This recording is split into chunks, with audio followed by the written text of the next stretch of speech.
Hello, I'm Ben. Welcome to the channel.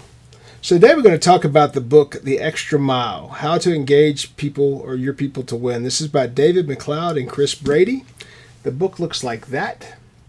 I'll tell you, this book is a hard read because it's very long and very verbose, and there are quite a bit of repetitive items within the book. With that being said, this book is chock full of value. Okay, so if you're in college or in high school thinking about opening your own business or working in management in a business or running a business, this book is worth a read. What it talks about, specifically engagement, that is one of the things that I champion in all of my career. When you go into a place, they have teammates. Even if they have 4 teammates or they have 444 teammates, at the end of the day, teammates have to be engaged to try to do more than just the basic stuff besides clocking in and doing the job that they do, whatever that may be. Engaged employees clock in and try to do that well. They try to do good things while they're at work. They try to make work a better place, and they try to have a better positive attitude while they're there. That's what engaged people do. Engaged people are also bought in, and they think about the future and being in this company with that role. So engaged people are learning and pulling themselves along and getting better, which that is addictive to the people around them. So the more engaged people you have, the more engaged people you will have, because people will be attracted to that. It's a set of energy, and it promotes things, and it gets people after it. The way I was able to turn companies around, and the way I still turn companies around today, is I go in and I remove the barriers to unifying a team. And sometimes that can be very difficult. Sometimes it's harder on small teams because you'll have an owner or you'll have the primary operator or somebody like that just has an awful attitude. And so every time the employees come in, they get beat down by this person's awful attitude. Well, I'm the boss, so blah, blah, blah. That attitude is just a crappy attitude to deal with. So sooner or later, you're going to burn everybody out with that attitude. So in a lot of instances, when I go in to turn companies around, that attitude is present. And the one thing I do is I insert myself between that person and the team. And automatically things start getting better because the team's starting to think is, hey, we're in this together. The great thing about The Extra Mile is it breaks some of these things down into different subheadings through each chapter. And there are a lot of chapters. So it talks about what is engagement. It talks about how we're doing and what does it matter, which is important. It talks about why engagement is so important now, so why there's strategy around specific engagement. The leader walking the walk. So instead of just talking the talk, right, that's one of the things I'm talking about. The top team talks about how you build the perfect leader, how you collectivize the perfect vision, and how you carry the perfect voice. That's how you get people engaged around it. Then in the next part, it talks about the 7 pillars of engagement. It talks about the context, and then it goes through pillar 1, which is commitment. Pillar 2, which is get on the front line or get to the front line. Pillar 3 is load loud hailers to conversations. How do you set about creating this co-ownership? And that's what engagement is. Everybody owns a piece of it. Pillar 4 is the reservoir of well-being. That's where you give fair rewards or fair pay or better pay for those that are better performing. Respecting attention, how you give everybody attention, because you should care about your people. When you care about your people, they see that and then they care back. And that's how you get people engaged.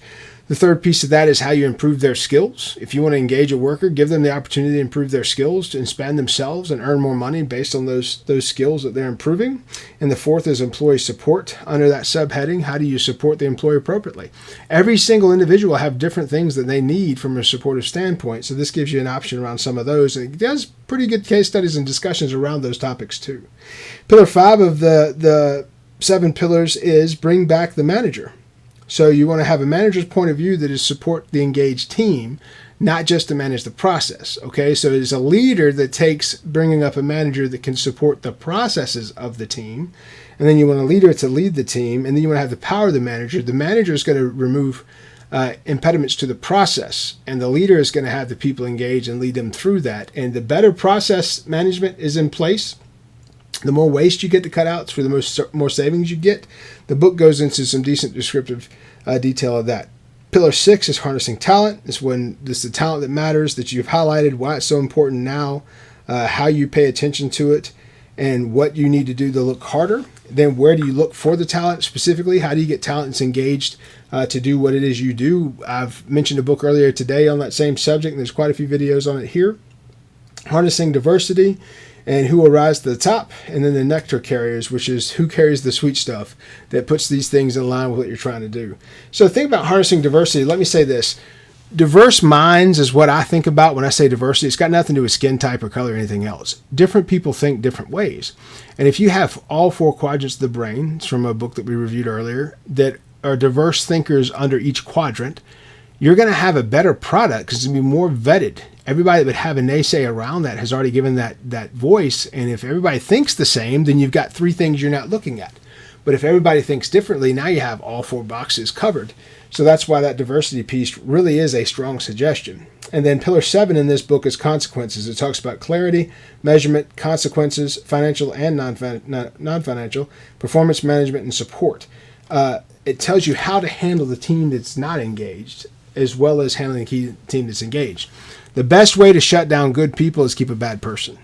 So you do have to actively be hunting that out. It goes to the 80-20 or the 70-20-10 rule. 70% of your people are going to be salt of the earth and do the bare minimum, right? They do everything required to keep their job, but it's the bare minimum. 20% are superstars. They're going to swing for the fences. They're going to be your top achievers, your top performers. They're going to be people that you hear about daily doing the right stuff. 10% is that final percent that you should be coaching up or coaching out. So you should be actively either coaching those people up or coaching them out, which means you're going to fire them. And that's your daily situation. So no matter how many people you have, that's your daily situation. The numerical values of what the averages typically are around the law on that 70-20-10 rule. So then it goes around some engagement grids, some UK workforce. This is a book that was written in the UK. It actually was suggested to me by a gentleman from the UK. He and I are still friends to this day.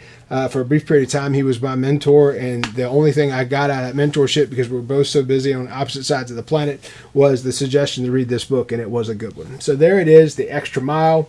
I do think that if you're in business, you should read this. This will be found in the business section of your library and of your bookstores. You may have to order it for Canada or from Europe if you're in the States. But it's been out for a little while, so maybe there's more copies here than then. When I bought it, it was the first year after publishing, and so I did have to order it from London. This was published, it looks like in 2008, so I've had it for a little while. If you like subject matter such as this and topics such as these, please like and subscribe. I do review books from time to time on the channel that I found useful because I'm reading 3 all the time, and I have a lot of 60 that I reread every year, just because every time I read them, I get something new out of it. So if you have a good book that you use as a mentor and you use as a good reference, my best suggestion to give you is reread that every year, because where you are right now is a different place you'll be from 2 or 3 years from now, and you may get something completely different out of the book that is of great value to you.